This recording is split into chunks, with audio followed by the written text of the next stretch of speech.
16 तारखेपासून नागपूर येथे विधानमंडळाचं अधिवेशन सुरू होणार आहे आणि सातत्याने दरवर्षी अनेक दशकांपासून नागपूरला हिवाळी अधिवेशनाची परंपरा आहे। यावेळेला नवीन मुख्यमंत्री देवेंद्र फडणवीस आणि उपमुख्यमंत्री एकनाथजी शिंदे, उपमुख्यमंत्री अजितदादा पवार यांच्या नेतृत्वाखालचं हे पहिलं अधिवेशन होतं आहे आणि आमची संपूर्ण जय्यत तयारी नागपूर येथे झालेली आहे।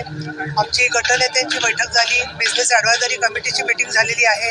आमदार निवासला जशी व्यवस्था आहे तसं 16च्या आदल्या दिवशी म्हणजे 15 तारखेला संपूर्ण व्यवस्थेचा आढावा मी तिथे उपसभापती या नात्याने आमचे सचिव श्री भोळे आणि बाकीच्या अधिकाऱ्यांबरोबर घेणार आहे।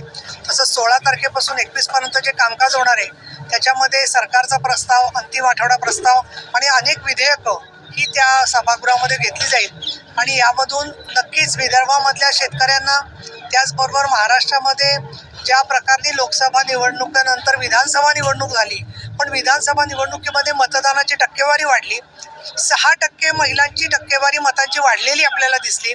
समाजातल्या प्रत्येक घटकाच्या अनेक अपेक्षा सरकारकडून आहेत। या पार्श्वभूमीवर आधीचे चांगले निर्णय परत सातत्याने राहणं आणि नवीन चांगले निर्णय होऊन विदर्भ आणि महाराष्ट्रातल्या जनतेला दिलासा देण्याचं काम हे अधिवेशन करेल असा आमचा पीठासीन अधिकारी म्हणजेच उपसभापती या नात्याने माझा प्रयत्न आहे। लाडके बहिणीचं रक्कम वाढू शकते, सरकार दिलेलं तसे संकेत सरकारने दिलेले आहेत आणि सरकार हे शेवटी प्रशासन आणि शासन मिळून एकत्र जसं काम करत असतं तसं त्याचबरोबर काही निकषांनुसार सुद्धा काम करत असतं आणि 2100 रुपये केले जातील अशा प्रकारे वारंवार सरकारने याच्यापूर्वी सांगितलेलं आहे आणि त्यामुळे तशी रक्कम वाढवण्याची तरतूद केली जाईल आणि त्याच्यानंतर ते सुद्धा दिले जातील असं मला वाटतं। मी एक गोष्ट जरूर सांगेन की महिलांची व्होट बँक कुठे आहे, याच्याला मी तुमच्याशी पुण्यामध्ये बोलत असताना सांगितलं होतं की स्त्रिया मतदार म्हणून अधिक जागृत होत आहेत, त्यांची टक्केवारी वाढते आहे, त्यांच्या प्रश्नावरती काम होत आहे।